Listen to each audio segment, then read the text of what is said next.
Hello Legacy students, Marsh here. So today we're going to do graphing rational functions.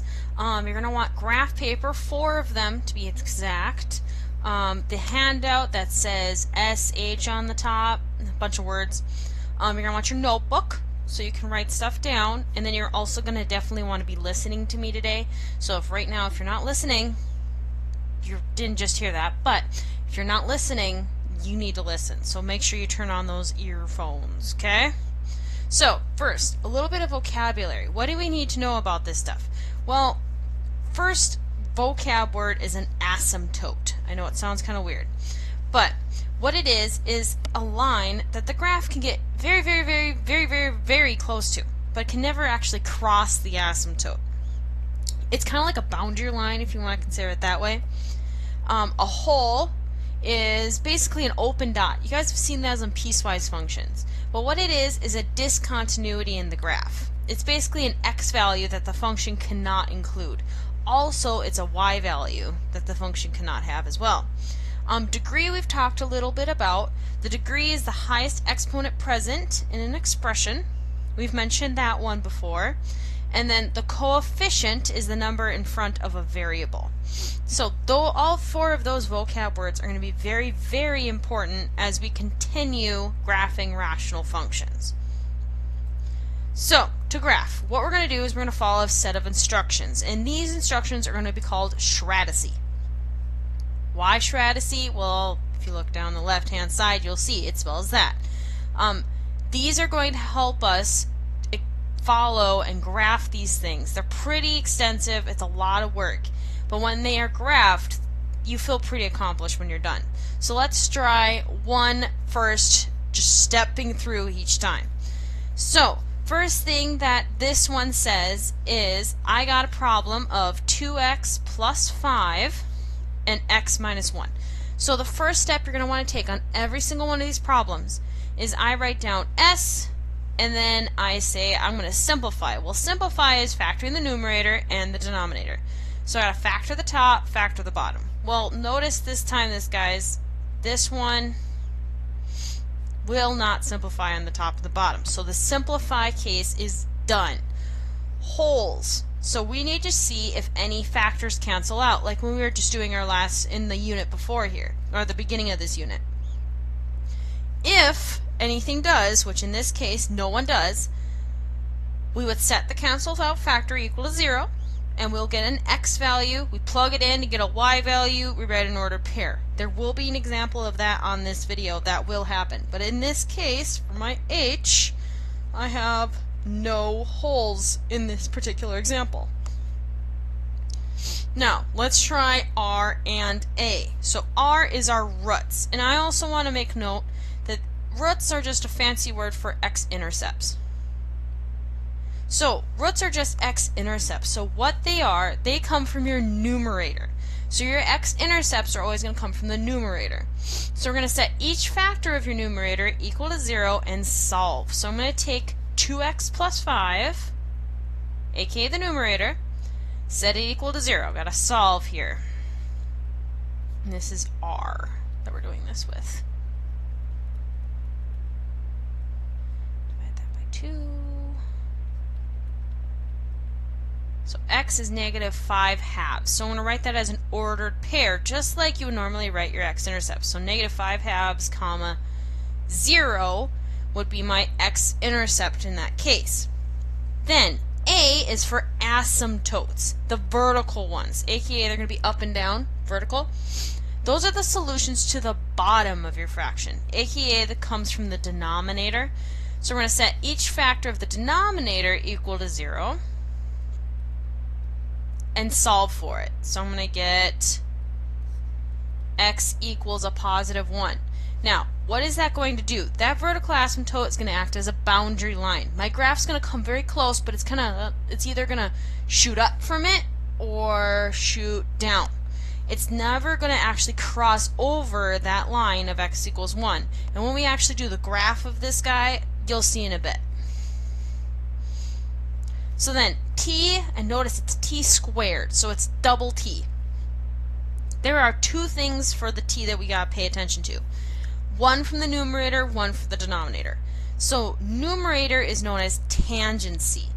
If you have factors with an even multiplicity, now stop, you're probably saying, Marsh, what is that? That means it's present twice. So if it's present twice or 4 times or something like that. So that would be like if there would be another 2x plus 5 up here, that would be considered a tangency. What will happen is you'll have an x-intercept at that point, but the graph will just kind of touch it and bounce off of it. It's considered like a ricochet, if you want to consider it that way. Togetherness is more common, however. Togetherness is when you have it in the denominator, and that's if you have an even multiplicity. So that's when you're present twice yet again.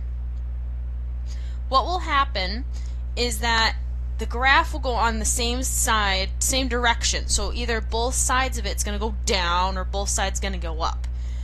We'll do an example of that in this video as well. So that would mean if my denominator here would have an x minus 1 and another x minus 1, then I would have togetherness at that asymptote. But notice this, guys. This guy doesn't have either of them, so we're just going to make a little note. Tangency, none. Togetherness, none. So we have neither of those on this particular graph.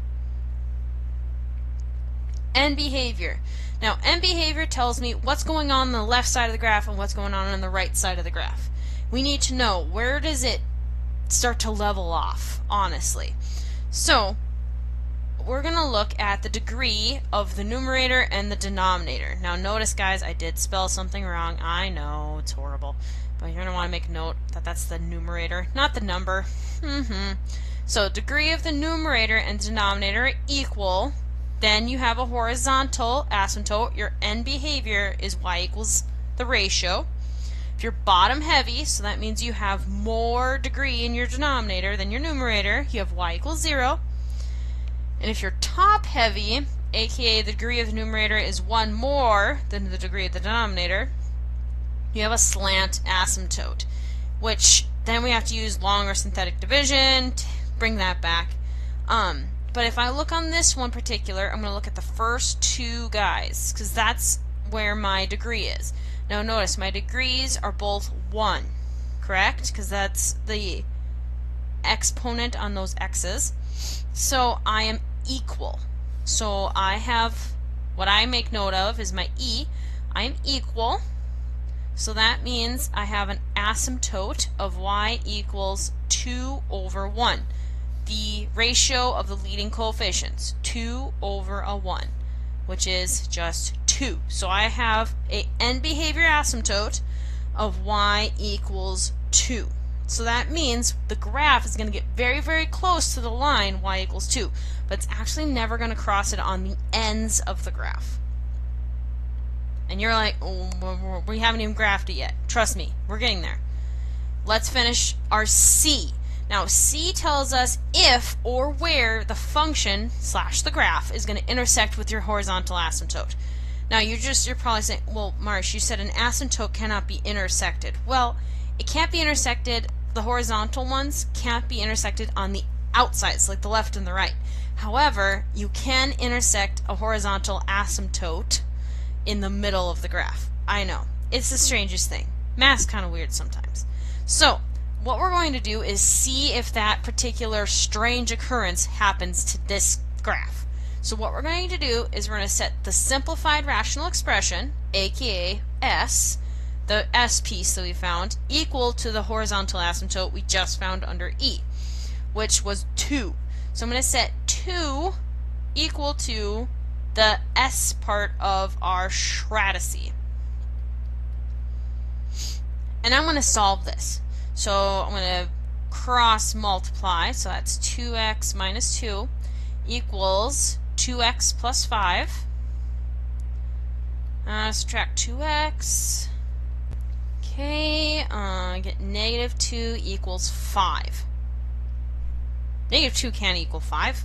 So you know what that means? There is no crossing on this. We do not cross the horizontal asymptote. And the last one, the y. Look, I've actually gotten to a graph. So y. Y-intercept. this is going to give you another dot to put on your graph. So what we're going to do is plug in for 0 for x, just like you've done on the other problem, so we found a y-intercept, and we're going to solve. 0 times 2 is 0, plus 5 over -1. So that's 5 over -1, or -5. So I'd have a dot at 0, comma, -5. Alright, now here's where we start to make some information out of this graph. So I'm going to put my root down, which, remember guys, your root was -5/2, comma, 0. We found that under R. And that is a x-intercept. So I'm going to make a little note, put a little dot right there where it should be. There we go. My asymptote, the vertical one, is at x equals 1, which is the line right up and down right here. Now, since it's an asymptote, what you're going to do is put in a dashed line, because it's not necessarily present on the graph, but yet it affects the graph. So if you would normally like graph one of these on the graphing calculator, you're not going to see your asymptotes present. T, we don't have anything there. N behavior, however, our E told us that we had y equals 2 for a N behavior / horizontal asymptote. So that would be the line right here.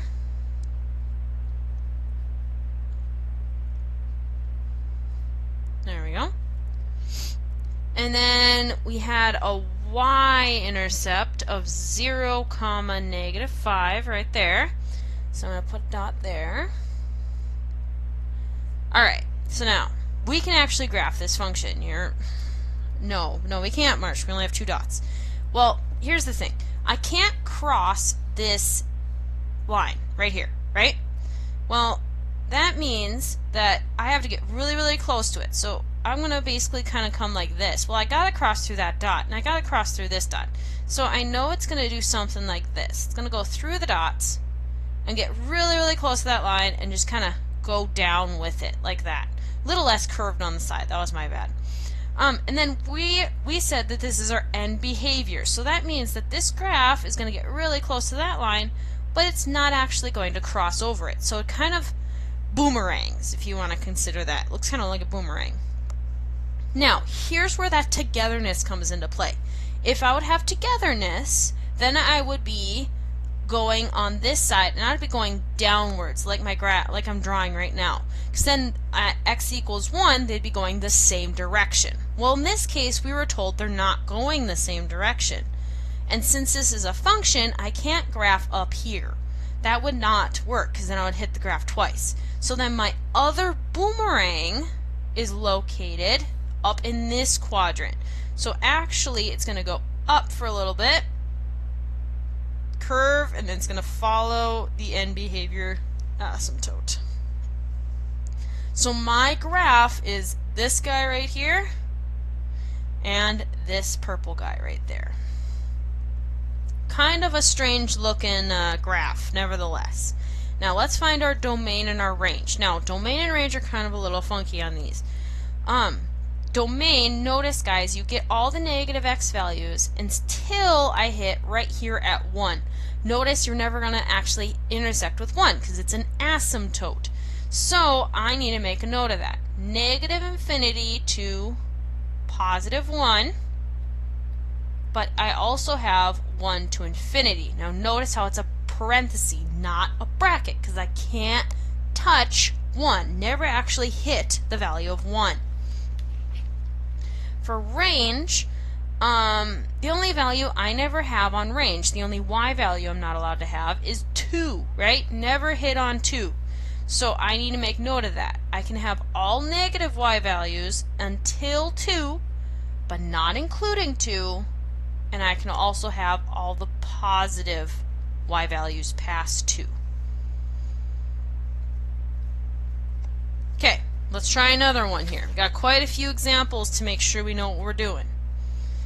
Alright, so we got this graph, 4 over x minus 1 quantity squared. Alright, let's perform our strategy, shall we? So we're going to have an S. We need to factor this. I'm actually going to expand that bottom there into x minus 1, so that way I can see it fully. That means it's factored. Let's try an H. Remember, H is your holes, and you have to have something cross off the top and the bottom for you to have a discontinuity, a hole. Which in this case, looking, there is nothing crossing off. So there is no holes on this particular graph. Let's find our roots now, aka our x-intercepts. So we're going to set the numerator equal to 0. 4 equals 0. Well, that definitely doesn't work, right?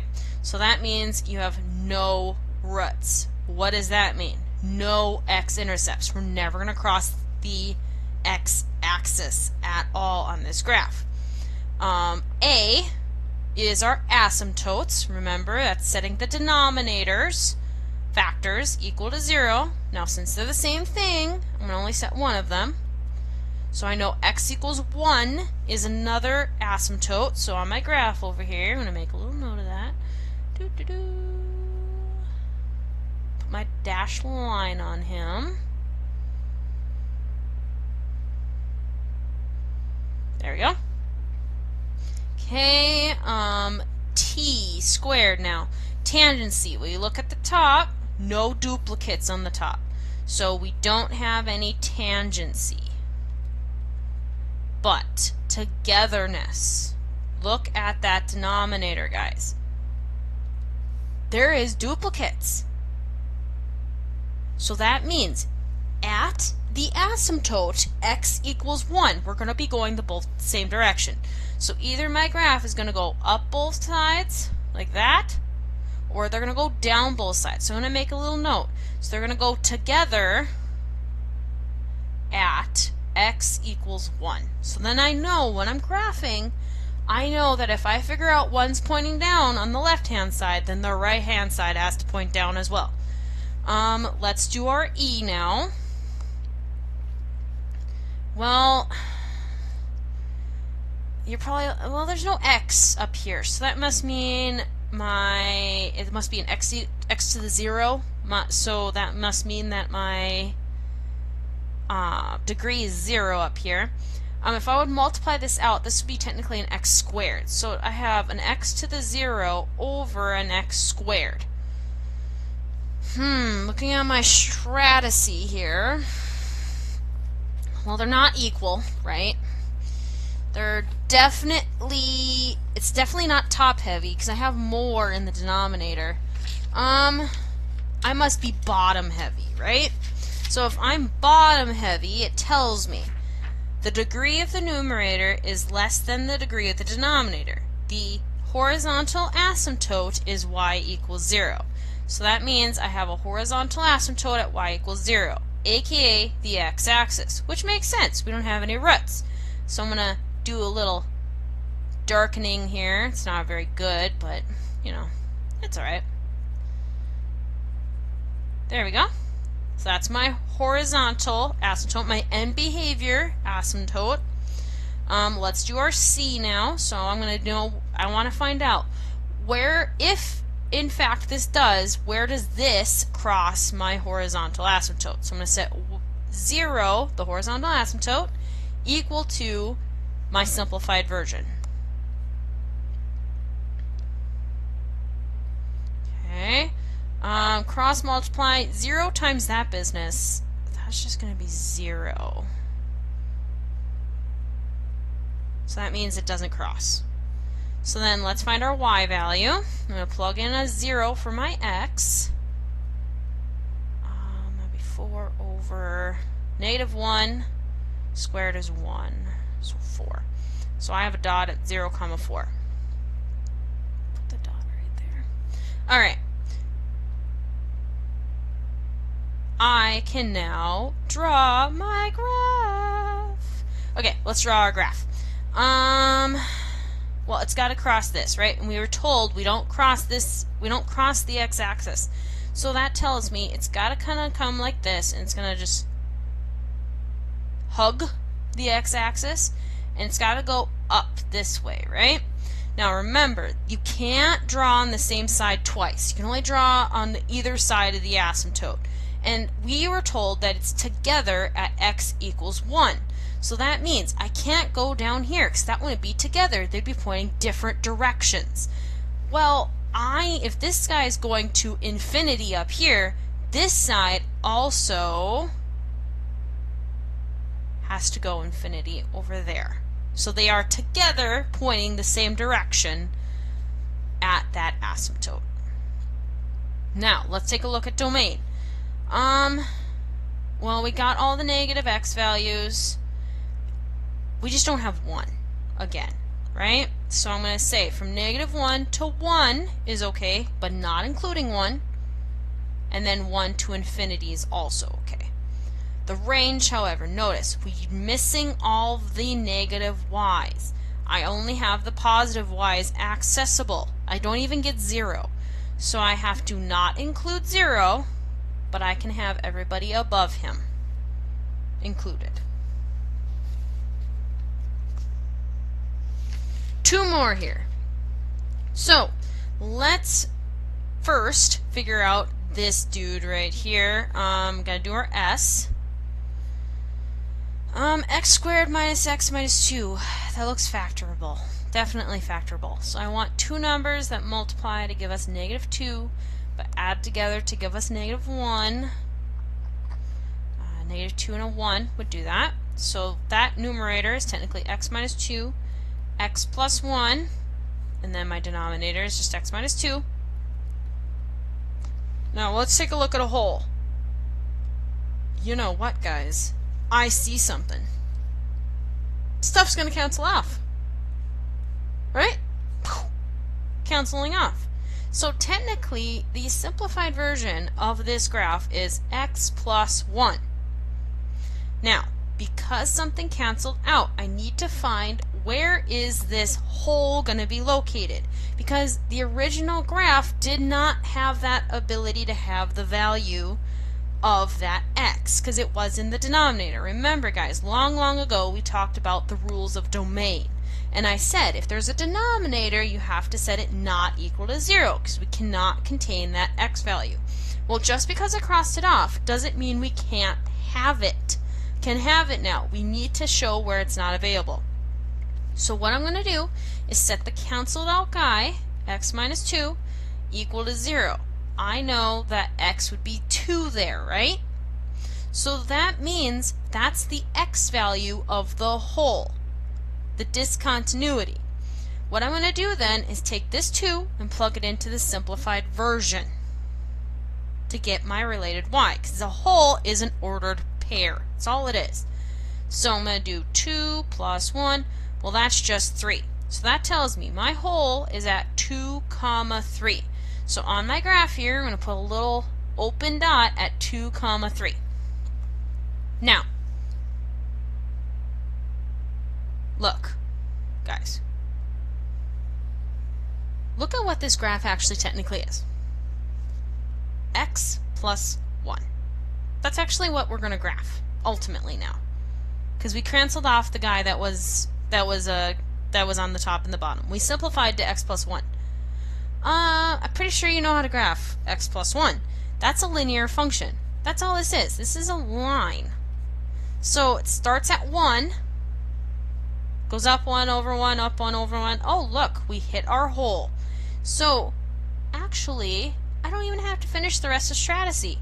It's simplified to something that I knew how to graph. Like that. That is this equation right there. It's a line, but it has a hole at x equals 2, y equals 3, because that's where it would cross on the graph. Let's find the domain of this line. Now, this line, normally lines would be from -infinity to infinity. There's no problems. But they have a hole. There is a discontinuity in this graph. We need to show that there is a discontinuity. Which means is I can't have 2 in my domain, because that's an x value that's not contained in here.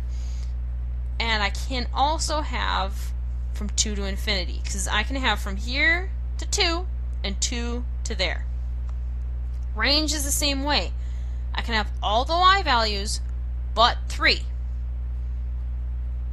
So that would be me saying all the y values except for 3 in interval notation. That one was definitely faster than the other ones. And the last one here. So let's first do our S. 2x squared plus 5. I gotta simplify that bottom, so that's x plus 5, x minus 5. Now, even though I would love for him to simplify, womp womp, no simplification, so no holes in this particular graph.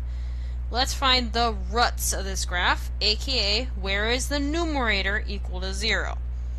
So 2x squared plus 5 equals 0. I'm going to subtract 5, aka I'm finding the x-intercepts. Negative 5 divided by 2. So x squared equals negative 5 halves, square root.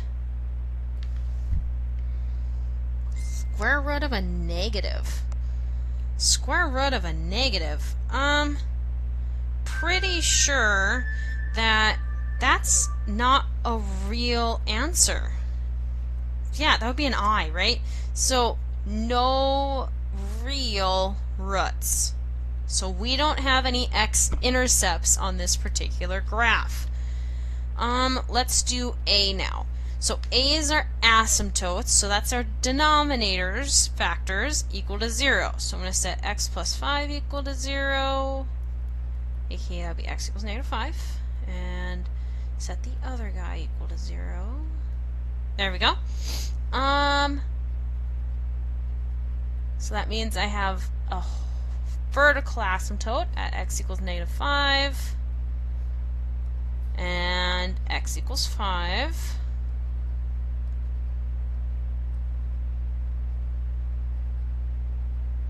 There we go. Let's look at our t squared. No duplicates in the top, no duplicates in the bottom. So we are a no and a no. So that means at my asymptotes, I'm going to go either 1 to infinity and 1 to negative infinity. They're not going to go the same direction like that second example we did. Let's find our end behavior now. Careful, the simplified version, you would have to kind of think, what would happen if I would multiply that out? Well, I would get an x squared, right? So you would have a 2x squared over an x squared, which that's equal, right? Your degrees are equal. So that would mean I'm equal. So that means y equals 2 over 1, which would be y equals 2.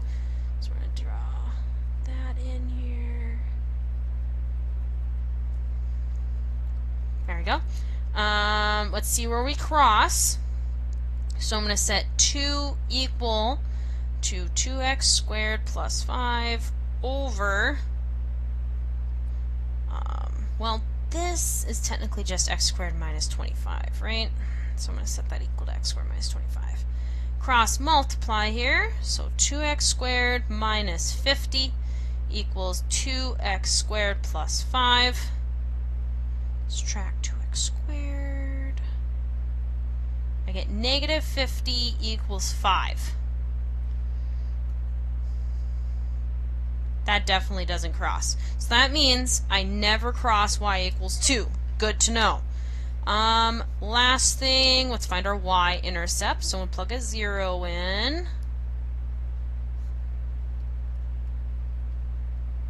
So I get 2 times 0, that's 0. I have 5 over negative 25, which is negative 1/5, right?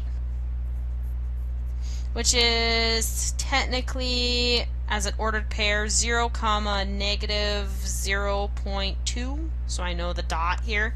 So negative 0.2, so that's like a dot right there. So now, we're going to graph this with only a single dot. I know, crazy, right? Here's the thing. I know it can't cross this way, right? Because we don't have any x-intercepts, so I can't cross over there. I have to go down then. So this guy is going to look something like a parabola in the middle here. Something like that. Now remember, we didn't have any togetherness, so I can't be going like this on both sides because I don't have any togetherness. So that tells me that these dudes, these asymptotes, these, or not asymptotes, these boomerangs on my graph have to go up here. That would be my particular graph. Now, as you can imagine, the domain and range of this guy is a little crazy. Can't have -5 and we can't have 5, right? Because those are my asymptotes. And your domain is always either the asymptotes or the asymptotes and the holes. So I can have from -infinity to -5. That was cool. We can have from -5 to 5, and we can also have from 5 to infinity. Now, range, this range is a little weird because notice, guys, we're missing kind of like a hole right here. We have a big giant graph, part of the graph that's not available. Well, I can have from -infinity to when's the last dot? Right there at -0.2. So I can have up to -0.2. Notice it's a bracket because I'm actually hitting that dot.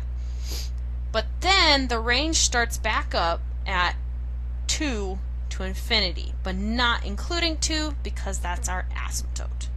So this would be my full range in particular. Thank you for watching this super long video. We'll do quite a few examples and practice on these particular graphs because I know they are kind of confusing. But until then, see you later, Sabers.